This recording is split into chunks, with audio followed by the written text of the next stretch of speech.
What if the most important number in a negotiation isn't the final price, but the first one you hear? Before logic has time to react, before analysis begins, your brain quietly locks on to that initial number and starts building its entire judgment around it. This invisible psychological hook is called anchoring bias, and it shapes decisions in shopping, salaries, real estate, politics, and even how we evaluate our own worth.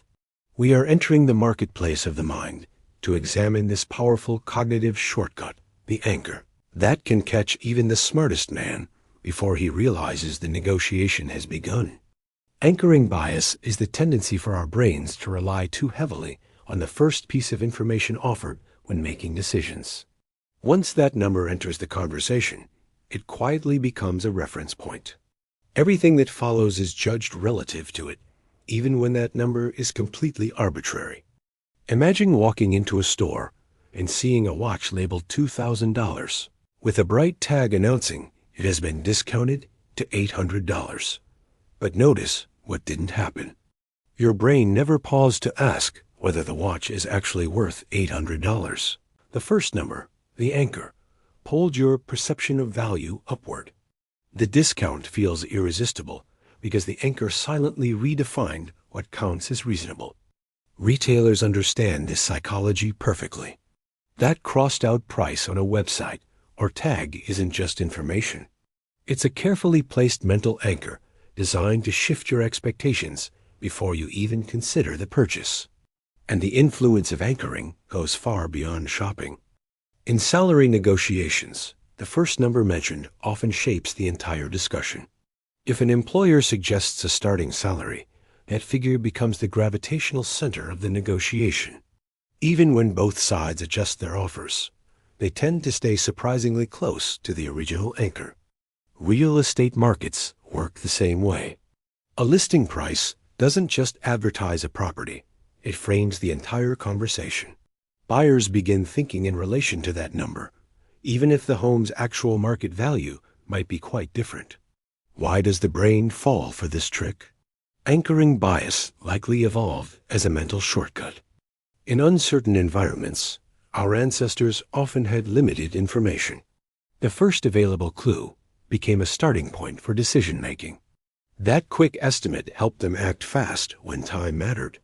But in complex modern environments filled with marketing, negotiation strategies, and information overload, that same shortcut can be exploited. The saddest man is the one who lets others choose his anchors. If the first news report labels a problem as impossible, that judgment can shape every discussion afterward. If the first salary offered in your career is low, it may influence your expectations for years. Even personal confidence can become anchored by early feedback, praise, or criticism. The danger is subtle. Anchors often appear objective, but they may simply be suggestions disguised as facts. Psychologists have demonstrated just how powerful this effect can be. In one famous experiment, participants were asked to write down the last 2 digits of their Social Security number. Then they were asked how much they would pay for various products, including items like wine or electronics. The result was astonishing. People with higher random numbers were willing to pay significantly more for the same products than those with lower numbers. A completely irrelevant number, one that had nothing to do with value, quietly influenced their willingness to spend. This phenomenon is known as arbitrary coherence.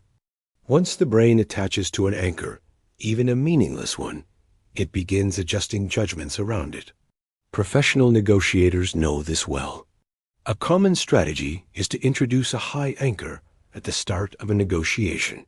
By placing an ambitious number on the table early, they pull the eventual agreement closer to their desired outcome.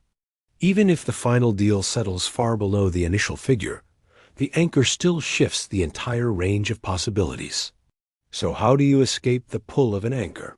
The first step is simple awareness, recognizing that the first number you hear may not be a fact, but a tactic immediately weakens its influence. The second step is introducing a counter-anchor. If someone sets an initial price, responding quickly with your own reference point can reset the negotiation. This prevents the conversation from orbiting entirely around the other person's number. Another powerful strategy is stepping outside the frame altogether.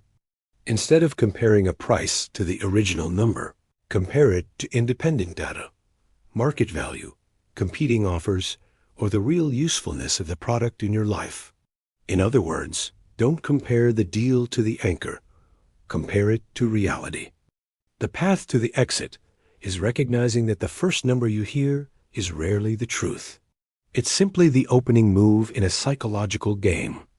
When you acknowledge the anchor, you cut the rope that ties your judgment to it. Suddenly, the negotiation changes. The discount loses its hypnotic power. The initial salary offer becomes just one data point among many. Your reasoning regains its freedom, because the value of something is not defined by the first shadow cast upon it. The sun doesn't carry a price tag, and your judgment shouldn't have a floor set by someone else's marketing department. If this explanation of anchoring bias helped you see how the first number shapes decisions in psychology, negotiation, and everyday life, make sure to like the video and subscribe for more episodes exploring cognitive biases and the hidden shortcuts that influence how we think.